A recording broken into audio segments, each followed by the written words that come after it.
আসসালামু আলাইকুম প্রিয় নবম ও দশম শ্রেণীর শিক্ষার্থী, আশা করি তোমরা সকলে ভালো আছো। নবম ও দশম শ্রেণীর তথ্য ও যোগাযোগ প্রযুক্তির আজ আমরা তৃতীয় অধ্যায়ের কিছু অংশ নিয়ে আলোচনা করার চেষ্টা করব। তো তৃতীয় অধ্যায়ে যে বিষয়গুলো আমরা জানবো সেই বিষয়ের মধ্যে প্রথমে আছে ইন্টারনেট এবং এরপরে আছে হচ্ছে ওয়েব সিরিজ। অর্থাৎ ইন্টারনেট কি সেই বিষয়ে জানবো এবং এরপর ওয়েব সিরিজ নিয়ে আমরা আলোচনা করব। এই অধ্যায় শেষে যে যা যা জানতে পারবো সেটা হচ্ছে ডিজিটাল কন্টেন্টের ধারণা পাবো, শিক্ষাক্ষেত্রে ইন্টারনেটের গুরুত্ব জানতে পারবো, পাঠ্য বিষয়ে ইন্টারনেটের ব্যবহার চিহ্নিত করতে পারবো, ক্যারিয়ারের উন্নয়নের আইসিটির যে গুরুত্ব রয়েছে সেটি জানবো। এরপর জানতে পারবো ইন্টারনেট ব্যবহার করে পাঠ সংশ্লিষ্ট বিষয়ে একটি প্রতিবেদন কিভাবে তৈরি করা যায় সেই বিষয়টি আমরা জানবো। প্রথমে আমরা দেখি ইন্টারনেট। ইন্টারনেট কি? তোমরা জানো যে ইন্টারনেট হচ্ছে এমন একটি বিস্তৃত নেটওয়ার্ক যা সারা বিশ্বের বিভিন্ন কম্পিউটার এবং কম্পিউটার সংশ্লিষ্ট আদার্স যে ডিভাইস গুলো রয়েছে যেমন মোবাইল এরকম ডিভাইসের সাথে সংযুক্ত রাখা। তার এবং তার ছাড়া যে সকল মাধ্যম রয়েছে এই ডিভাইসগুলোর মাধ্যমে কিন্তু ইন্টারনেটের মাধ্যমেই একে অপরের সাথে যোগাযোগ করার সুযোগ সুবিধা পাওয়া যায়।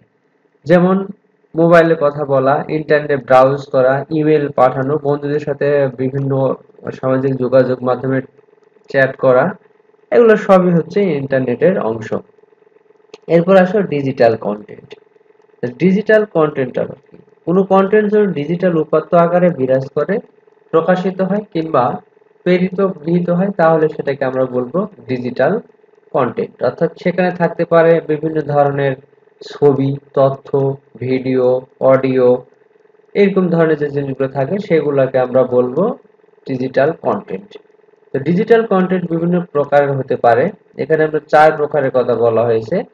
তার মধ্যে প্রথম হচ্ছে টেক্সট বা লিখিত কন্টেন্ট, অর্থাৎ আমরা যেটা মোবাইলে কম্পিউটারের মাধ্যমে লেখালেখি করে যে কন্টেন্টটা তৈরি করব সেটা হচ্ছে লিখিত কন্টেন্ট।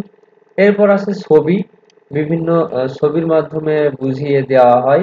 এরপর অডিও, শব্দ বা অডিও, এবং সর্বশেষ হচ্ছে ভিডিও এবং বিভিন্ন অ্যানিমেশন। এই বিভিন্ন অ্যানিমেশন ভিডিও দেখে এবং বিভিন্ন ধরনের অ্যানিমেশন দিয়ে কিন্তু আমরা এই কন্টেন্ট গুলো তৈরি করতে পারি। এই বিষয়গুলো বিস্তারিত নিচে আলোচনা করা আছে, তোমরা সেটি দেখে নিও। এরপর আছে ইবুক।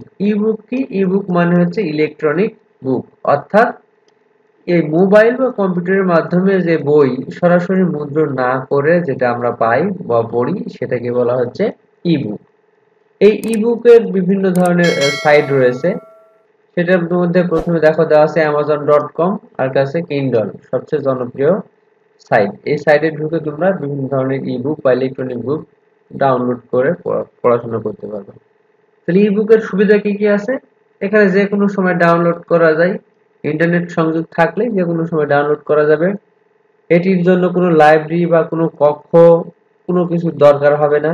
খুব সহজে এক স্থান থেকে আরেক স্থানে স্থানান্তর করা যায়। অনুসন্ধান খুবই সহজ এবং ইন্টারনেট ব্যবহার করার মাধ্যমে যে কোনো ধরনের শিপিং বা প্যাকিং খরচ নেই।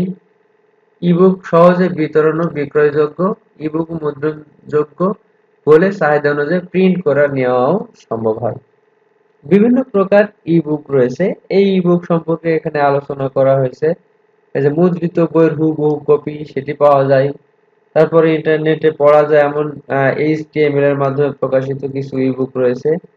তারপর এখানে বিভিন্ন ধরনের ইবুকের ফরম্যাটের কথা বলা হয়েছে। তোমরা এটি রিডিং পড়া যেহেতু সুতরাং সেটি পড়ে নিও। এরপর আছে শিক্ষা ইন্টারনেট, অর্থাৎ শিক্ষা ক্ষেত্রে কিভাবে ইন্টারনেট ব্যবহার করা হয়। 2019 সালের পর করোনাকালীন সময় 2020 সালের শিক্ষা ক্ষেত্রে ইন্টারনেট খুব গুরুত্বপূর্ণ ভূমিকা পালন করেছে। তোমরা জানো যে অনলাইনের মাধ্যমে বিভিন্ন ধরনের ক্লাস হয়েছে এবং সেখানে তোমরা পড়াশোনা চালিয়ে নিতে পেরেছো।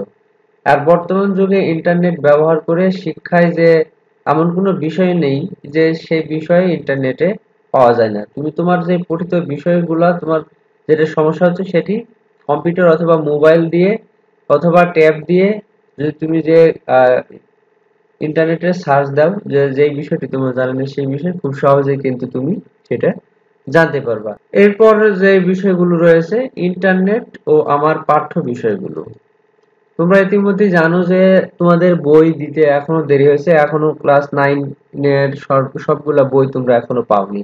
এই বইগুলো কিন্তু তোমরা কোথায় পাচ্ছ? ইন্টারনেটের মাধ্যম ব্যবহার করে তোমাদের পাঠ্য বিষয়ের যে বইগুলো রয়েছে সেই বইগুলো কিন্তু খুব সহজেই পেয়ে যাচ্ছ এবং ইন্টারনেটে সার্চ দিয়ে বিভিন্ন ধরনের কন্টেন্ট ব্যবহার করেও কিন্তু তোমাদের এই পাঠ্যপুস্তকে যে বিষয়গুলো রয়েছে সেই বিষয়গুলো জানতে পারবে, এবং অনেকেই কিন্তু ডাউনলোড করে পড়াশোনা করতেছে।